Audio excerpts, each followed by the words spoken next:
we're going to get started with this evening on the 4 laws to becoming legit. Let me ask you a question. What if, when you made your biggest mistake, it was precisely the thing that needed to happen for you to reach your highest version of yourself? What if? What if that was true? Hey, everybody, it's Jason Sisneros, also known as the Bald Avenger, the tattooed guru, the king of the Misfit Nation, and a legend, baby, in my own mind.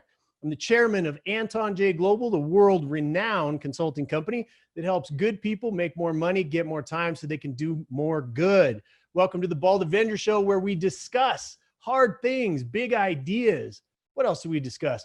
We address common problems, map out solutions, and make fun of stupid shit. So what we're going to do tonight is we're just going to jump right in, okay? And we're going to talk a little bit about the 4 laws of being legit. And I want to talk just a little bit about, when I was younger, I made a bunch of mistakes that landed me behind bars, in and out of jail, constantly looking over my shoulder while I was blaming my adopted father for my lot in life. I also chose to hang around people that allowed my poor meism. Is anybody out there hung around people where they made it okay for you to just be mediocre, or they accepted the lowest part of yourself? Because they too have accepted the lowest versions of themselves. It makes it easy for us to all hang out together, right? I'd mastered the art of mediocrity. I was hiding my potential behind the mask of fitting in. How many of you decided in life that you wanted to fit in, right? And that you started to cash in on little parts of yourself? And we all have. I took zero personal responsibility, and I lived 100% for nothing larger than my own selfish ambitions. One of the things that combines and connects all of us in Misfit Nation is a lot of us had the same kind of startup, right? The same kind of beginning. Well, that's not gonna ring true for the end, right? But through a lot of hard work, I learned 4 major lessons from those I aspired to be like. Thank God. And think about this as I say these words, right? Thank God for those that would mentor and teach from their failures. I hope they help you too. Here we go. Get ready. Take some notes. If you choose, these notes may set you free. So let's dig in. I got to do a little switch in here. What are the 4 laws to becoming legit? Let's talk about that just for a second. Let's start with law number 1. Okay, law number 1. Law number 1 was and remains the most important lesson of my current freedom. Take personal and radical responsibility.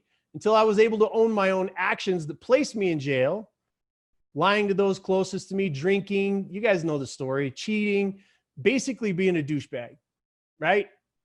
And if most of us kind of think about that just for a second, we can look back in life and see where we ourselves were the douchebags. And I'd be destined to remain in the prism of being a victim. A victim, I would love for you guys to put this out here in the comments. A victim has zero opportunity to escape the world that they find themselves in. I'm going to say it again. A victim has zero opportunity to escape the world that they find themselves in. Look, let's talk about the mentally being a victim. We talk about that a lot here, right? When we ourselves are the only ones that are holding us prisoner. And then we have those people that are actually being held prisoners, the little girls and the little boys around the world, right? The abused women, little girls and little boys, humans that find themselves in abject poverty and they're starving to death. Those are real victims. And a real victim has zero opportunity to escape, which is why they need us, Misfit Nation, to show up, to go in, to rescue, to kick down doors, to take food, to bring our hearts to the table, right? That's what makes us misfits, is that we get out of that we had talked a lot about that last week, actually, about what it takes to be a misfit. And we step in, we get out, we've let ourselves out of our own prison, and we step in, okay? I'm going to talk a little bit tonight about somebody that I have studied inside and out, somebody that I really respect in life, and it's Alexander Solzhenitsyn. And I'll put his name out there for you guys. But those of you heard me talk a little bit last week about the book that he wrote. It's actually 3 books, 3 tomes, called The Gulag Archipelago. And his literary works, they were written in Russian concentration camps. Now think about this for a second, right? They were written in Russian concentration camps without the benefit of pen and paper. Without the benefit of pen and paper. What did he write with? Whatever he could, right? And those papers that he wrote, those books that he wrote, widely heralded as the words that toppled an entire empire. And he left 2 major clues that we can benefit from. One, in order to understand and be able to better impact this world, he decided that he must go back over his entire life and just comb through it to discover his own actions that led him to imprisonment. Right? That takes a lot of courage.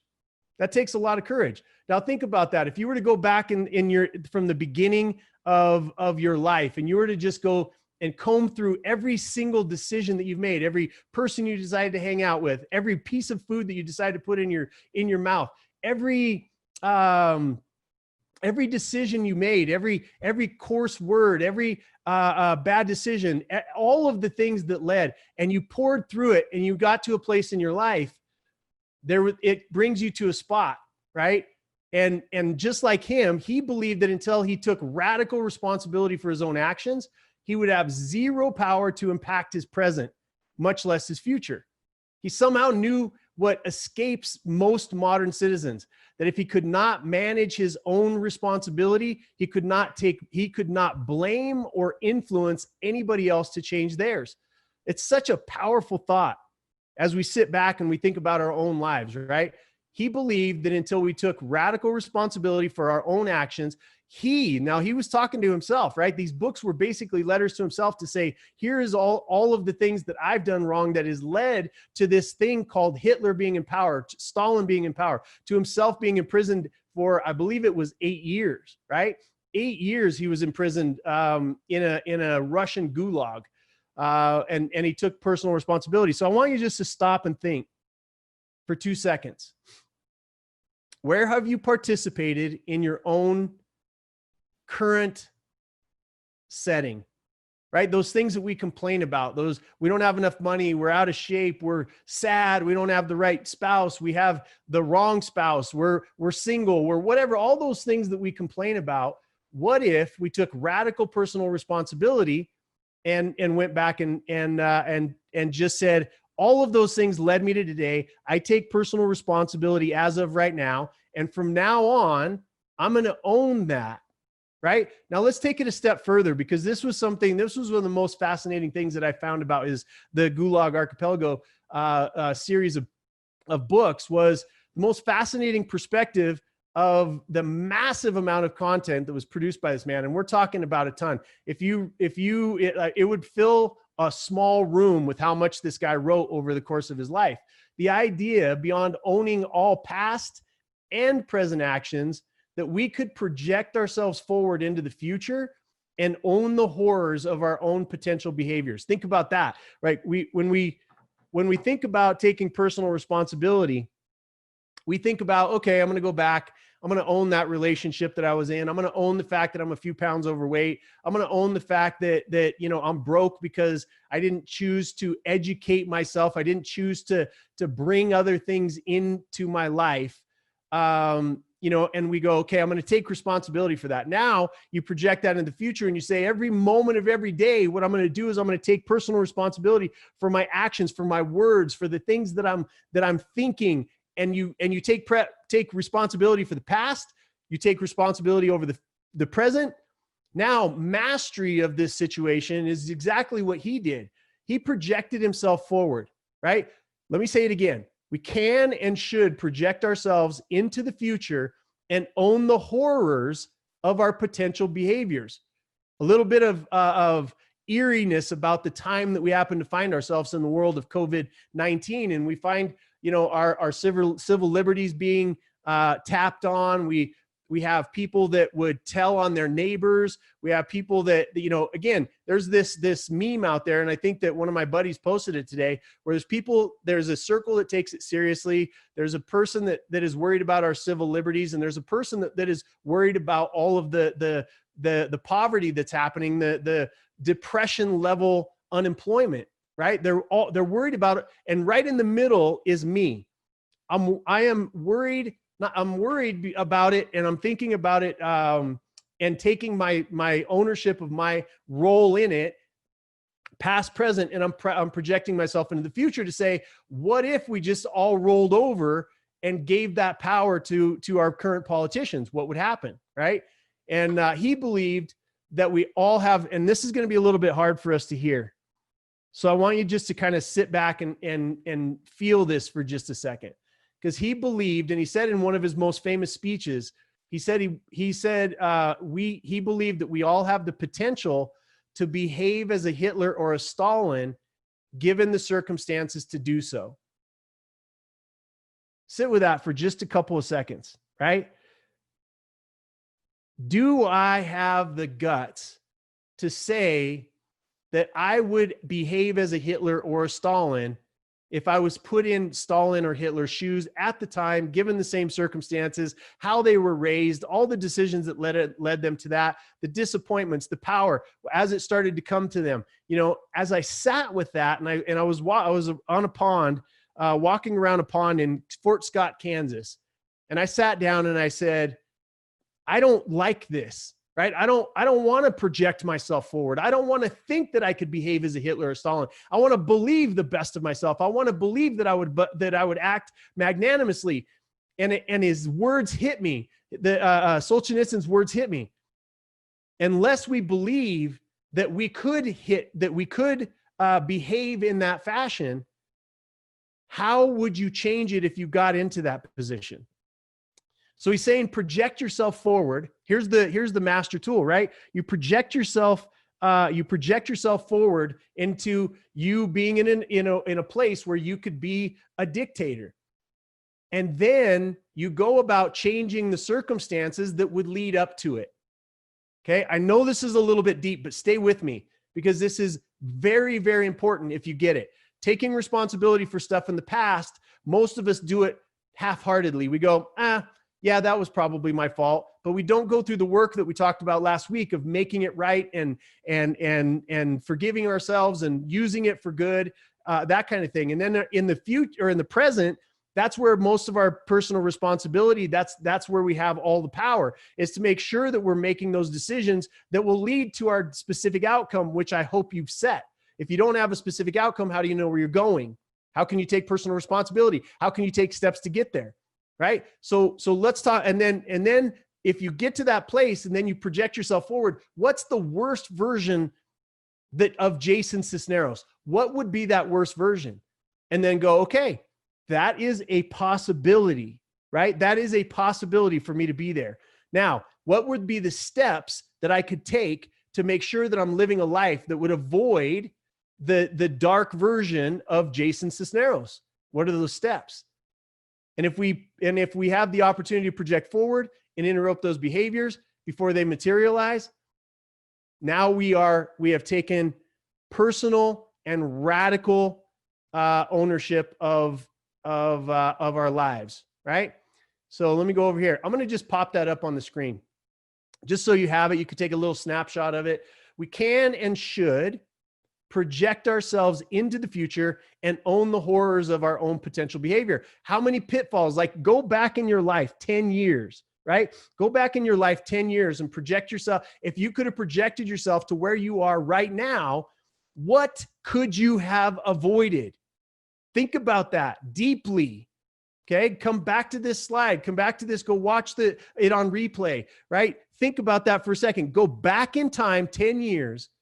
And if you could have projected yourself into the life that you're living right now, what would you have changed? What could you have changed? How might your life be different? Okay. So it's so powerful, y'all. This show this week has been a lot of fun for me putting it together, because I've had to do a lot of soul searching myself. Okay. But let's get into it, right? That's law number one. That's the cap. Take radical and personal responsibility for your own actions. Okay. Now let's get into law number two. Let's get into law number two here. And I'm doing my best to be tech savvy tonight. Okay. Law number two, we must purposefully surround ourselves with people of competence and character. Okay. Competence and character. What does that mean? Right? It's not as easy as it sounds. I had to own the idea that my future was intrinsically tied to the ambitions and actions of those closest to me. Have you? This is a total and complete choice. Choose those who have accepted the smallest, tiniest, weakest little version of you, or choose those that would not, look, the best way that I could talk about this is talking about it from my own life, right? Because I had that same choice, whether I was going to choose the people that accepted the smallest, weakened version of me, or if I was going to choose those that would not yet accept me at the level I've chosen to play my life at. Now think about that for a second. You say, oh, I want to hang out with this person. I want to hang out with that person. If I could just get around Tony Robbins, right? Those people would not accept you playing at the level that you're playing right now. Everybody says, I just wish I had the right person in my life. I just did it. What are you doing about it? Right? They're not going to accept not that they're not going to accept you as a human being, right? They will accept you as a human being. But if they're going to spend their time, if they're going to invest in you, if they're going to put their time and energy into helping you modify your life, you have got to step up and be willing to become someone different. Because if you bring you to the game, look, I'm behind. Anybody that's listening to me right now that has reached out to me in DMs, I've always promised that I would always get back to everybody. I'm behind because I'm inundated right now during this period of time with people reaching out. And anybody that's on here, Casey and different people that have reached out to me, they'll tell you, I do not accept the smallest, weakest version of who you are. I refuse to accept the smallest version of who you are. It would be an absolute bastardization of who I am and the people that stepped up into my life, the Tony Robbins, the Keith Cunninghams, the people that believed in me and invested in me. It would be a bastardization because they didn't accept me at my lowest version. They challenged me. They said, hey, change your language, change your behavior, change the people that you hang out with, And I did it, right? So I decided to shoot upward, and so should you. Right? Let's talk about somebody else. Let me take a little sip here. Let's talk about somebody that everybody knows, right? Let's talk about somebody that everybody knows. How about talking about Mike Tyson? Okay. Mike Tyson. And he's widely considered in his prime to be one of the most fierce and talented fighters of all time. He's still to this day. And I know this, I'll get a lot of hate posts and all this other kind of stuff about him, but he's still one of my heroes. I still love and respect him, and not because of who he was, but because of the journey that he's walked, which is so representative of the journey that you and I have walked. He went from low, right? He came up, I'll talk a little bit about but he went from low to high to low to high to low. And now it looks like he's accepted responsibility and he's stepping and walking in wisdom now, right? And so that's why he remains one of my heroes, because he's been able to modify his behavior, right? Let's talk a little bit about his upbringing. Tyson came from a rough upbringing. His surroundings and people that he ran with led to him, think about this, being arrested 38 times by the time he was 13 years old. Mike Tyson was arrested 38 times by the time he was 13 years old. While he was in the juvenile home, remember the question that I asked you, what if the worst thing that has happened to you was exactly the thing that needed to happen to you so that you could accept your best and highest version of yourself? That's how we started this show, right? So he ends up in a juvenile home, and he was discovered by Kevin. It was either Teddy Atlas or Kevin, somebody, I don't remember who it was, but he was discovered in there as a fighter, right? Soon after that, his mom died when he was 16 years old. Tragedy after tragedy after tragedy, 38 times, running in drug-infested place, got made fun of because of his high voice and his lisp. He had to deal with all of that. And so His mom dies at 16. And then at that point in time, Cus D'Amato, the famous Cus D'Amato, stepped into his life and became his legal guardian.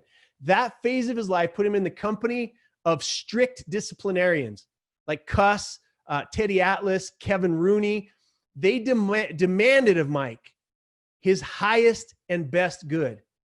They did not allow for the weakness that his earlier crowd did, right? He was hanging with people that were egging on his law breaking and fighting and being thrown into juvenile detention. Now he's set with some people that loved him, that cared about him, that disciplined him and said, no more. That person, that version of you needs to disappear if you're going to do something with your life. If not, stay where you're at and die an early death. These were some of the conversations. I've studied Mike Tyson's career and his life, and some of the conversations that they had with him were absolutely brutal. Okay. So what happened after that? He quickly became a force to be reckoned with. Think about yourself. Look, I'm talking about Mike Tyson. I talk about myself in some of the stories, but I want you to think as you're listening to this show, I want you to think about yourself. Who have you been when you allowed yourself to hang out with people that were less, that accepted the lesser version of you?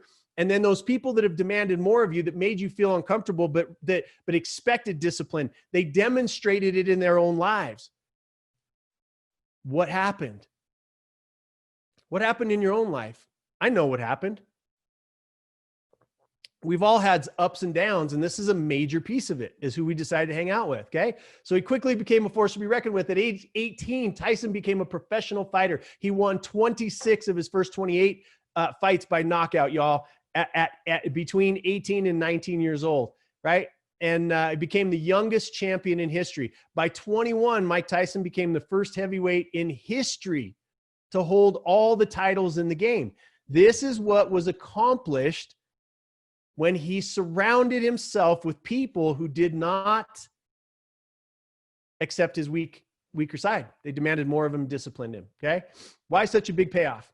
Simple. It was due to the ability to upgrade his proximity to people of competence and character. That's the title of this law, right? Then comes the years, 1988 and 1999. Tyson fired, right? Cus D'Amato dies. He fires Bill Caton. He fires Kevin Rooney. He fires everybody that were loyalists to the era of Cus D'Amato. What predictably happens?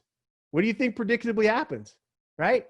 What predictably happens? So again, you get rid of people that you get irritated because they're holding you to a higher standard. A boss that expects more of you. A coach that expects more of you.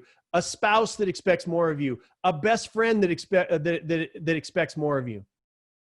Well, what happened when you get rid of all those people, there goes your structure. There goes the people that are going to demand more of you. So now enters the years of proximity to guess who? Don King, notorious scumbag. Don King takes over. Those years, let's see what happened in those years. He got knocked out by a virtual unknown called Buster Douglas. He divorced Robin Givens and gave one of the most pathetic interviews on television that made him look like a bad guy, right? He ear chomped Evander Holyfield. What else did he do? He threatened to eat Lennox Lewis's children. Had a rape conviction. Crazy. In the years that he was disciplined, he made $300 million. By the end of this next phase, he was $30 million in debt, right? So think about that for just a second. Oh, money's going to solve all my problems. Does it? Because he was $30 million in debt. I look at where I drove myself. I drove myself into about $2.5 million in debt. And I look at $30 million in debt. His earning capacity was a bit higher than mine at the time, but damn, that hurts. Okay. And remember that we're just following our proximity to people of competence and character. So now, it took its deep toll, right? So Mike is seemingly right now, so let's talk about where he's at right now. Let's fast forward just a little bit. Seemingly enjoying his later years. He's decided to surround himself with good people, from what I can tell. Don't know him personally, but he's taken personal responsibility for his life, and that much is obvious. right? That much is obvious. And December 2013, during an interview with Fox News, Tyson talked about his progress with sobriety and how he began, or how being, just listen to this, his own words, how being in the company of good people has made him want to be a better and more humble person. In that same interview, Mike said, one of the most profound things I've heard is that he said one of the most profound things that I've ever heard, which is everybody has a plan until they get hit in the face, right? Everybody has a plan until they get hit in the face. Think about your own life. I'm just going to check in with you guys. You guys good? You guys enjoying this content? If you are, let me know. I want to make sure that that you're tracking with me here, because this is really important if you get it. So share this out if you want to. If you think that there's somebody that should hear this content, make sure you share it out, right? So he said that. I'm going to say it again. Mike Tyson talked about in 2013, after, basically during his comeback, he talked about his progress with sobriety and how being in the company of good people, has made him want to be a better and more humble person. And he said, everybody has a plan until they get hit in the face. You got to have a plan. Going back to step number 1, personal responsibility. Person I believe has had the biggest impact on his life is his beautiful and brilliant wife, Kiki. I can't say her first name, but it's Kiki Spicer. He's got good people around him. Okay. Who can you identify are the people in your life that are people of competence and character? And I'm going to stop. I'm going to pause just there for just a second. Okay. I'm going to pause there just for a second, because I want you to answer that question. I don't want you to just pass this moment by. Life is changed in moments, and you know this, y'all. You know this, that life is changed in the moments, and those moments consist of you asking yourself the hard question and telling yourself the hard truth. I'm going to ask you one more time before we move ahead. Who can you identify are the people in your life that are people of competence and character? Second part of that question, who aren't people of competence and character in your life, and how quickly do you know you must get away from them? Okay? I just want to sit with that just for a second, because it's so damn good. So damn good. If you get it, right? So let's go on. Who can you identify the people? Take a snapshot of this. Take a snapshot of this. Make it a screensaver on your phone. Just take your phone and just go click, because you got to remind yourself. Who can you identify are the people in your life that are the people of competence and character, and who are not? Okay? So let's tie it together. Take radical responsibility. Number 2, surround ourselves with people of competence and character. Number 3, let's move on to that. Okay? Law number 3, we must decide to sell out to the mastery of our primary God-given talent. Those of you know that the book that I read over and over and over again, when I want to hear, when I want to listen, when I want to advance, when I feel stuck, when I feel angry, I throw in the book Mastery by Robert Greene.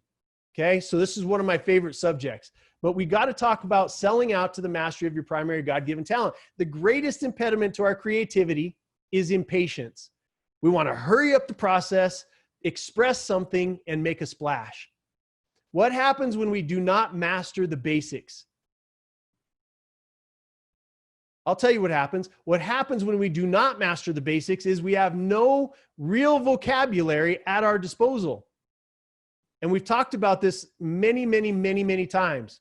Vocabulary, the words that we're saying to ourselves, the words that we're using with other people. What impression are we leaving on the universe with our language?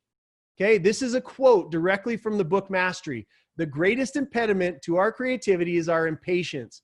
We want to hurry up the process, express something and make a splash. Think about every single marketing person on the internet, right? That all disappeared when COVID-19 showed up. All of these people were shallow. They didn't have depth. They had nothing to give you if you weren't paying them. The greatest impediment to our creativity is our impatience. We want to hurry up the process, express something, and make a splash. What happens when we do not master the basics is that we have no real vocabulary at your disposal to change your situation. If you don't decide to master it, right? Number one, if you haven't sold out to the idea that you have a talent, and it may be something opposite of what you're doing right now, but it's something you want to be a speaker and you're working as a clerk. You want to be a radio star and you're working in a car lot or whatever it is, right? You're stuck there. You've got to begin the path. If I learned one thing from the book Mastery from Robert Greene, I learned this concept. The concept is 10 years to master something. And then and only then, he uses one of my favorite stories is about Dizzy Gillespie, right? And his what he did and his mastery. There's every story in the book, Michelangelo, every story of every master is that they spent 10 years studying hard lessons, right? You look at my experience in business, that goes back over about 15 years now of having my ass handed to me. And now I know it like the back of my hand because I decided that I was going to master it. The first 3 or 4 years I played at it, right? I played at it and I did what got me by. And guess what? In those first years, I went bankrupt 3 times because I was doing the flashy stuff. I was like, oh, look, I have a business. I'm a business owner. Oh, look, somebody will lend me money. Oh, look I can go buy a house that's bigger than I should be paying. I could buy a boat. I could fly all over the world. I could do all this stuff. And in the meantime, my skill set was frozen. My skill set was frozen because I hadn't decided to master the art of business. When I decided to master the art of business, I went all the way back to square one. I said I had a book of failures that I had kept really great notes on all of my bankruptcies and all of my depression and going through a divorce and all the stuff that I went through. I took a list and a notepad. And then I went back to square one. I went to work for another man. One time in my life. Well, 2 times, okay? 2 times that I've ever really worked for somebody else. And that man happened to be Tony Robbins. And I went to work as his understudy in the world of speaking. I became a speaker for him.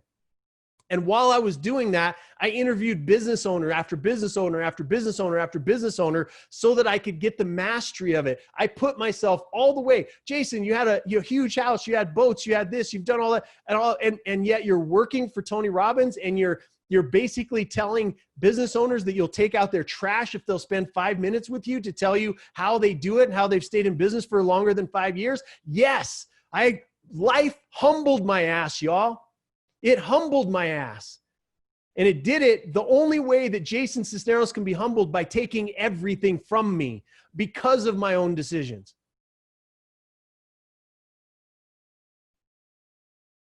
Whew. I love this content. Love this content. Okay. So in the book, Mastery, he also notes that what we believe is becoming creative and distinctive is more likely an imitation of other people's styles, passions, or personal rantings that do not express anything. If you're copying Gary Vee, if you're copying Tony Robbins, if you're copying anybody out there, you should be working under them as an understudy, but not reading a book and then going on the internet and all of a sudden you're a business guru. Okay. I earned my reputation. You know how I earned it? By making mistakes, by losing my money, by losing other people's money, by crashing my company, by crashing my family, by losing money, by owing people money, by lying, by being somebody that I wasn't. Because I was mimicking, like, I'm going to read it again. What we believe is that being creative and distinctive is likely an imitation of other people's style. That's what we look at. We're going to mimic somebody else. But it really comes down to the fact that it's personal passions and personal rantings that don't express shit because the originator of the original thought already spoke them. And you've heard that saying that nothing new is, there's nothing new under the sun. Nothing new under the sun means that you're learning, you've mastered an art of thought or something you're doing, music or business or money or creativity or teaching or whatever it is that you have decided to throw yourself into and love and get there, is that you're expressing. And if it's not from your heart, it's not who you are, you're just repeating the words of the masters. Becoming a master yourself is something that you should really, really look into. Okay. Now let's talk. One of my favorite people that gives me the first person that comes to my mind every time I think about this subject is Robert Downey Jr., another hero of mine. Not because of the Robert Downey Jr. that we now know as Iron Man, right? And which is, by the way, my second favorite Avenger, behind the Bald Avenger, but not that guy, not Iron Man or Sherlock Holmes or any of the brilliant roles that you know him as today. It's because of his story and his commitment to the mastery of his craft. So Ben Stiller captured it perfectly with this quote, right? Yes, Downey is Iron Man, but he is really Actor Man. In the realm where box office is irrelevant and talent is king, that the realm that actually means something, he has always ruled. Finally, this summer, he gets to have his cake and let us eat some of it with him, all the way to the multiplex where his mastery is in full effect. Okay. Robert Downey Jr. began acting at 5 years old, y'all. He began acting at 5 years old. He had a drug addict for a father. Sound familiar to any of you? I know none of you out there are like that. You know, nobody had a rough beginning, right? And smoking pot and doing drugs with his father was his way of bonding with his dad, right? It became the thing that where he felt like he was getting emotion from him. Okay.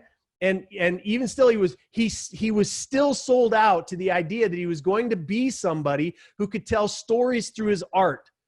His talent and decision to master the art, no matter what, lined up, and he pursued it with all of his heart. What are you pursuing with all your heart? Now, he had early success with his idea connection, and early foundations were built around drugs. This is where he went. He did the best he could with what he knew. Again, it's us, y'all. We see it. We love people like Robert Downey Jr. and Mike Tyson and Solzhenitsyn because there's a piece of us in all of them that we can pull from them and apply to our own lives. And he had early success, but he did he did the best he could with what he knows, right? Where are you in your life robotically operating out of your own childhood and uninspected habits? I'm going to sit on some of these comments, y'all. Where in your life are you robotically operating out of your childhood and uninspected habits? I spent way over half of my life doing that. Habits create results. Here's the challenge. Sometimes the results that we're getting are false positive, like me being successful in business. It was successful, right? The real results are building underneath of a mountain of cracks in my integrity, right? The results were, oh, he has a boat. Oh, he has a big house. Oh, he has a car. Oh, look, he's flying around the world. But underneath of that were these little cracks because of my lack of integrity, because I wasn't doing the right things, because I was mismanaging my money, because I was cheating on my wife, because I was drinking, because I was all of the things. There was these little cracks in my integrity, a few lies, a few drinks, a few moments that turn into days, that turn into months, that turn into years, and all of a sudden, boom, I'm bankrupt for the third time, begging for food on a beach in Southern California. The true results always show up. The life that you live, the money that you have, the way that your body is operating and functioning for you right now, the friendships that you have, all of those things are based on the decisions that you have made and that I have made. Divorce, heart disease, cancer, diabetes, rehab, bankruptcy, jail. Pretty much all of those except for cancer, heart disease, and diabetes, that was me. But if I would have kept going, the results of drinking too much, the results of making those bad decisions with my health would predictably lead to that. This is delicious. Okay.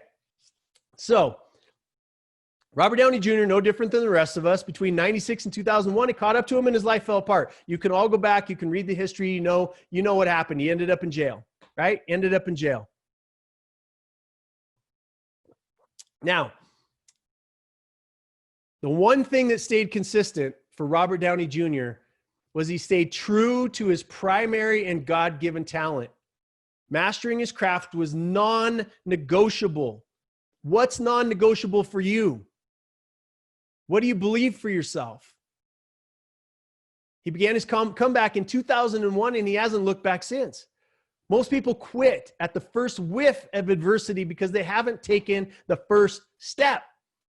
Turning your sails to the winds of talent and vision that you know damn good and well is inside of you, right? Turn your sail to the winds of your talent and your vision.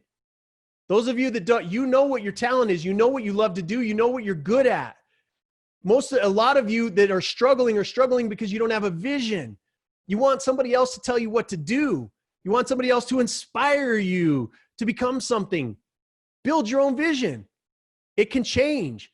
Your vision can become bigger. But you know damn good and well that it's inside of you. So let me say it again. You have to turn your sails. I'm not going to say it again. Forget it. Okay. Regardless of our attempts to drink, eat, drug, sex it away, it's there. You know it's there. It's deep inside of you, waiting for you to pick it up, dust it off, to go against the flow of the billions of other people that would rather be distracted by the call of complacency. Are you making mastery non-negotiable?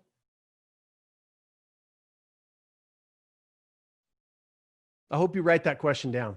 Are you making mastery non-negotiable?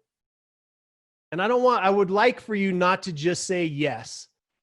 I'd like for you to have a plan.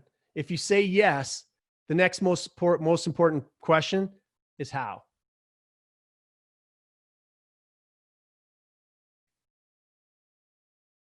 Turn your sail to the winds of talent and vision that you know damn good and well is within you. Okay? That's 1, 2, 1, 2, 3. So let's go back here.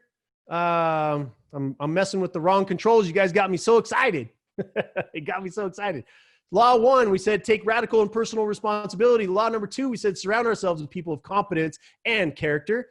And law number 3, sell out to the mastery of our primary God-given talent. Number 4, sell out to a cause bigger than ourselves. Okay? Sell out to a cause bigger than ourselves.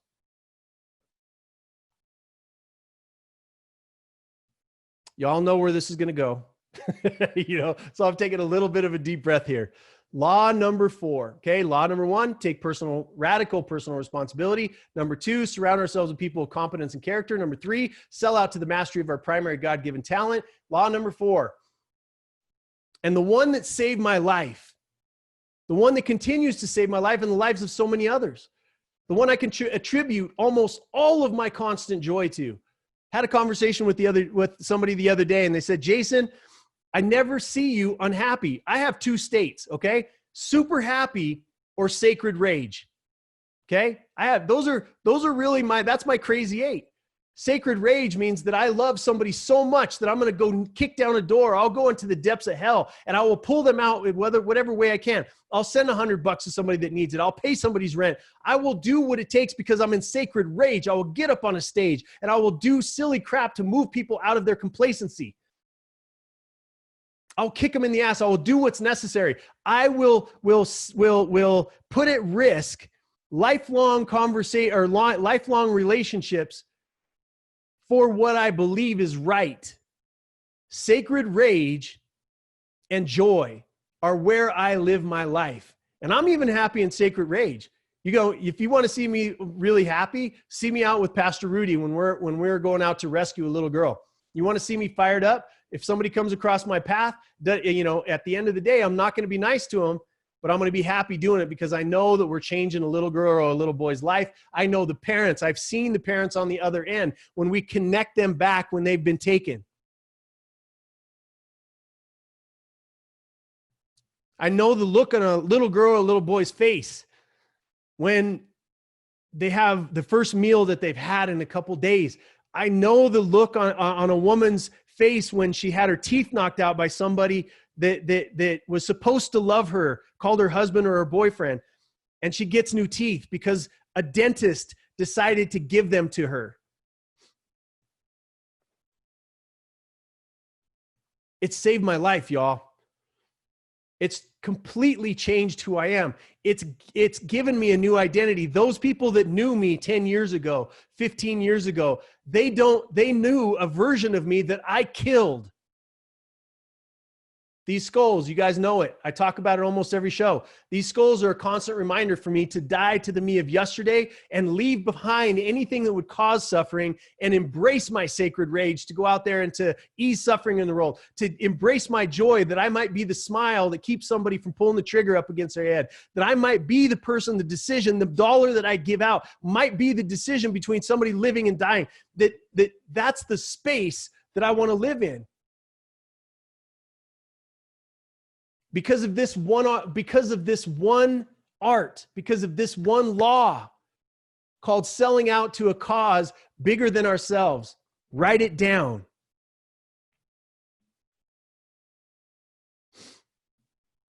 Selling out to a cause. Service in its purest form is love. What most of us here in Misfit Nation have in common is that we've been handed a life, okay? We didn't choose our parents. We didn't choose what color we are. We didn't choose what country we were born in. We didn't choose what period of history we find ourselves in. We didn't choose and can't know the value or danger of the lessons we are taught by our world. But at some point in life, we're all given this one choice. And that choice is to wake up. What's the antithesis of that law, right? Or we can remain unconscious. We can follow a path that was sculpted by someone else that did wake up and take personal responsibility and follow all four of these laws. Because that's what you're following. It's easier that way because somebody already forged that path for you.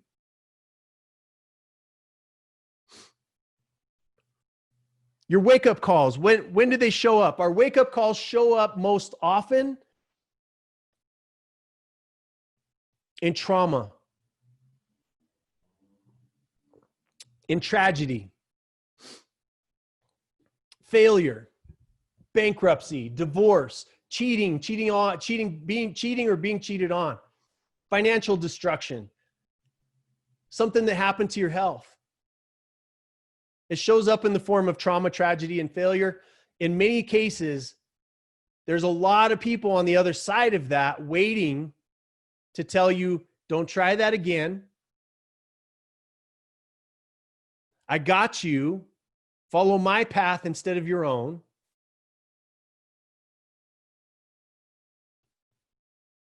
Or I told you so.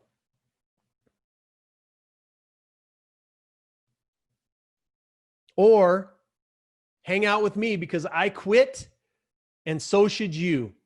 I'll see you at the bar on Friday night. I'll see you at this. Let's talk about how we're cheating on our spouses. Let's talk, There's a ton of people on the other side of your trauma, tragedy, and failures that will accept the lowest part and lowest version of who you are. Danger. Don't find those people to say, it's okay, right?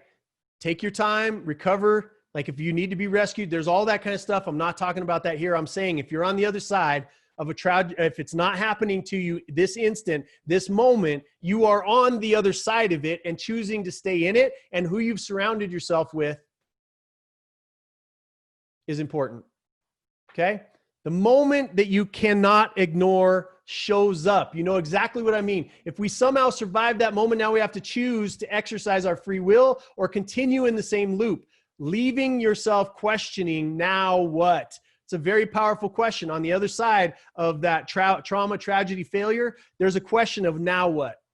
There's a fork in the road. And I want to talk about something that's very powerful, something that I can never, ever repay. Right? Because when that moment came for me, y'all, thank God I had mentors that collectively, because there's many of them, that collectively said a version of this to me. Jason, you're wasting your God-given talent by being a self self-centered sheep.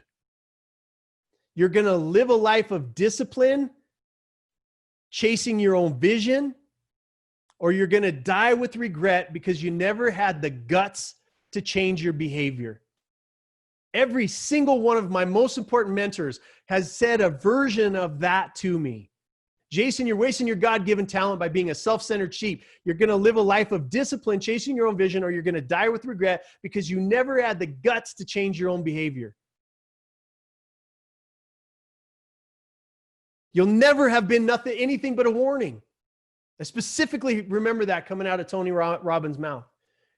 You're never gonna be anything but a warning to people. And in your cowardice, you will have avoided your chance to be an example.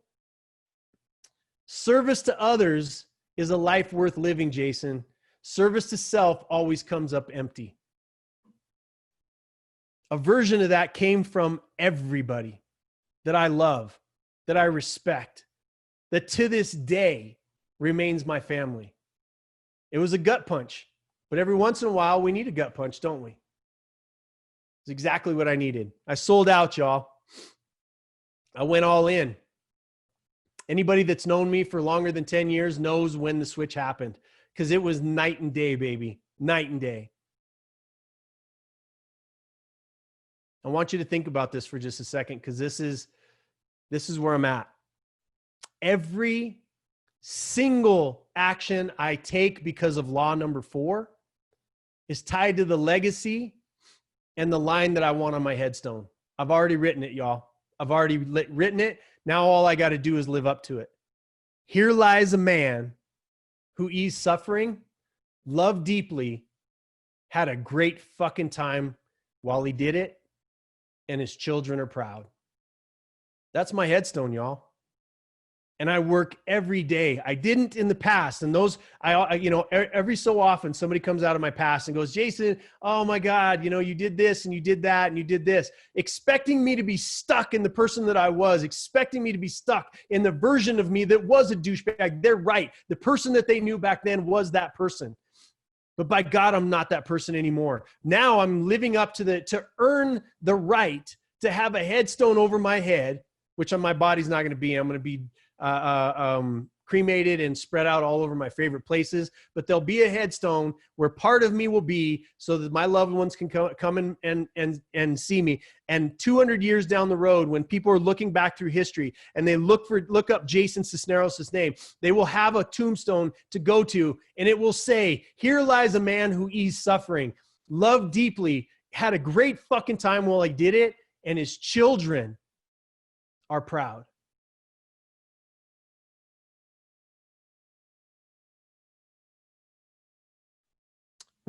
What's your headstone going to say? Who will you serve? What will you sacrifice? Will you answer the call? Will you educate yourself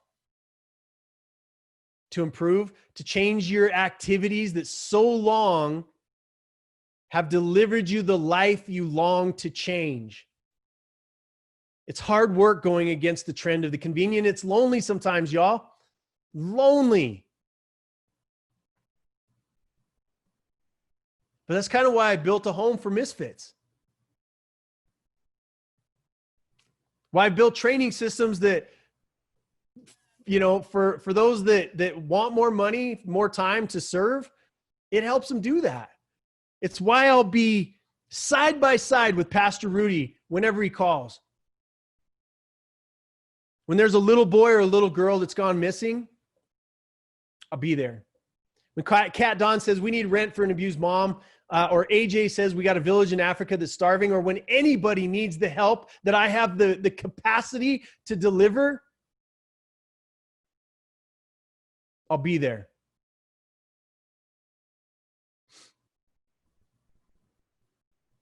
I spent half of my life, more than half of my life, as a self-centered human, y'all.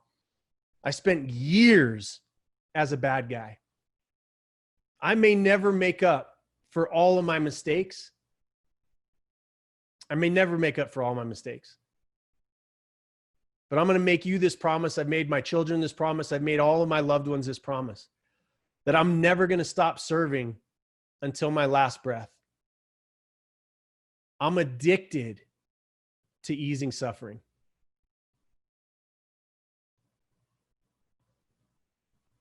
What are you addicted to?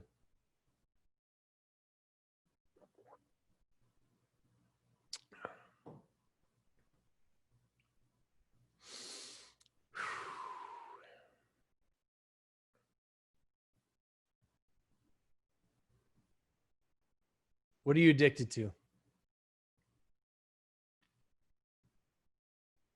That's it, y'all. That's it, y'all. We're gonna go through a couple of other things. This show, I'm gonna just hang with me for a few more minutes. I want to kind of wrap this all up with my rant. I'm doing a much more structured show. You guys know that. You're probably seeing the difference, but I wanted to leave myself at the end of every show. I'm going to do a wrap. And that is going to be, you know, those of you that have fallen in love with my rants over time, it's just basically going to be free flow. And that's what the last segment will be. But I get a lot of people asking me, you know, about what we do in the business side of things. And AntonJ.com, get in the game. We help people that if you have a business, you want a digital course to go through. I put everything I know in one course. There's nothing bigger than it. There's no next thing to it. If you make more money and you need us to put our hands on your business, we do have a consulting company that will go in and help you accelerate your repair. We've got tons and tons of people that have done business with us. There's a bunch of people that are on this show tonight that have been either G-Spot. That's our 12-week course. It's called Growth, How to Master Your Business G-Spot. They're just listen to what they say about the product. You can check in with any of our bigger customers and clients that have used us for deep dives and whatnot. But at the end of the day, if you're going to change your stars, y'all, you got to change your mind. You got to change your skill sets. AntonJ.com, get in the game is just an access to every mistake I've ever made so that you can avoid it. Every success principle that I've ever come up with that has helped me get to where I am today. It's all in there. There's no next biggest thing. You either do the digital course, I put everything I've got in it, or we put our hands on your business. That's it. We also have an agency. Once we get people past that point, now it's just about scaling. We also have Anton J Agency, which helps you get your branding and marketing right after you fix the basics. Those of you that know me, I am radically committed to my health, because if I don't have my energy, I've got nothing. I went a few years, when I got E. coli and I brought myself back. One of the ways that I did that was by supplementation.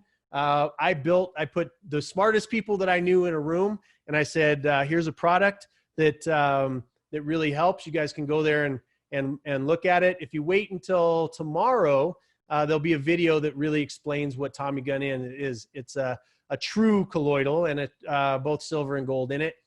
Great product. This is another thing.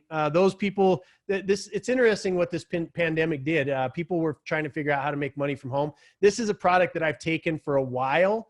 Never really built it into a business. It is a network or multi-level or direct selling, whatever the hell they call it these days. I'm not that guy, but what I will tell you is that this company has figured out a way to test your DNA, and they like a $100 million machine that takes your DNA. They structure the best, highest level supplementation, and you get your own bottle with your own name. 400,000 different, or 400 million different computations that could be put into it, but you're taking vitamins for yourself. I'll tell you the biggest thing that happened for me, which is why I love the company, is that I was taking about $500 or $600 worth of vitamins. And I think that this gets you everything that you need according to your DNA, and it's like $150 or something per month. So check them out. It's a great product, great company. And you can make some money at it if that's the route you choose to take, but it will definitely help you get healthier according to your DNA, and you're not taking any junk products. So that is that. So the wrap up, y'all, and I got to figure out how to do this the right way. There we go. I think I managed it. So if y'all knew the technology challenges, because I'm trying to get really good at this broadcast stuff, because I want to do more of it. I want to do a better job of it. I want to make a bigger impact. But as we go back through, through all of the different things that we talked about, right? And I'm just going to cap them out, right? We talked about taking radical responsibility, personal responsibility, surrounding ourselves with people of competence, selling out to the mastery of our primary God-given talent, and selling out to a cause bigger than yourselves. Today is Mother's Day.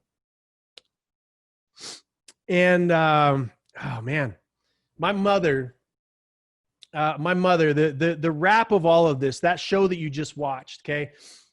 Putting all of those pieces together, taking radical responsibility, right? I'm just going to go through them because without my mom, I wouldn't have made it. Without my grandma, I wouldn't have made it. Without my grandfather, I wouldn't have made it. My grandfather and my grandmother are in heaven, they're together now. And my mom is here.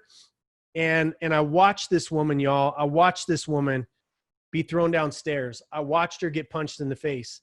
I started stepping in front of her, taking her beatings every chance I could, about the age of 6 years old. I'd go back and take every single beating all over again because she stood. And this is a message for Mother's Day. As she stood, she didn't run. She didn't leave us. She stood. She took the beatings. She tried to leave. He would hold family members at gunpoint until she would come back. She was a prisoner in her own home. That's why I take domestic violence so seriously, is because I watched a real life example of it happening with my mom, happening with my family, happening with me. And so I have a lot of empathy and a lot of passion to go after these women and to help them in their scenarios. But what she did, what I witnessed in her own life, I couldn't give you these laws if it wasn't for my mother. She was the greatest example of taking personal responsibility. When she was hurting, when she was broken, she would work 3 jobs to keep us fed. If we didn't have food, she would cheerfully walk us down a country road and pick asparagus, wild grown asparagus, and make it fun for us so that we wouldn't think that if we didn't find any, that we were going to starve. She stood proud, ashamed in her own mind, but proud in our eyes because she didn't want us to learn shame, I don't believe. While we stood in government lines to receive government cheese and this powdered milk that was so disgusting. But I watched her take personal radical responsibility. I watched her when my adopted father went to prison for attempted murder of her and myself when I was 17. I watched her upgrade the people that she hung out with. She decided that she loved business. And she had to overcome years of negative programming. Years, and it wasn't easy, y'all. But she made it, she sold out to her primary talent. And her primary talent is love. And she's damn good at business. She sold out to a cause bigger than herself. I have this Bible. She believes in Jesus. She believes in God. She's always made sure that I had a Bible. Even though I have strayed very far from religion, organized religion, I've always held true that there's a God and that I'm not him. I've always wanted to be a demigod.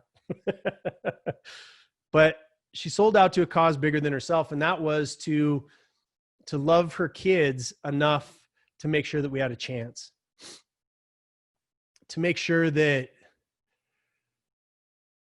she seeded into us the belief that we could change our stars, that we weren't tied to the message of pain and suffering, and that those words that were beat into us for years and years and years by a man who was dealing with his own demons. And the only thing that made him feel better was to make other people feel horrible. But she didn't let us accept that. Her greatest gift that she sold out to was love. And her and my grandma, who I want to emulate for the rest of my life. And on this Mother's Day, To all you mothers that are in a rough spot, just remember that there's children watching you. To the men that are good men that support them and that love them and lift them up, I love you too. That's Father's Day, because I have some surrogate fathers that I'm going to put some shout outs to. But my mom, if you're watching this tonight, or if you're watching on replay, I love you. I would not be who I am. I would not be alive today if it wasn't for you.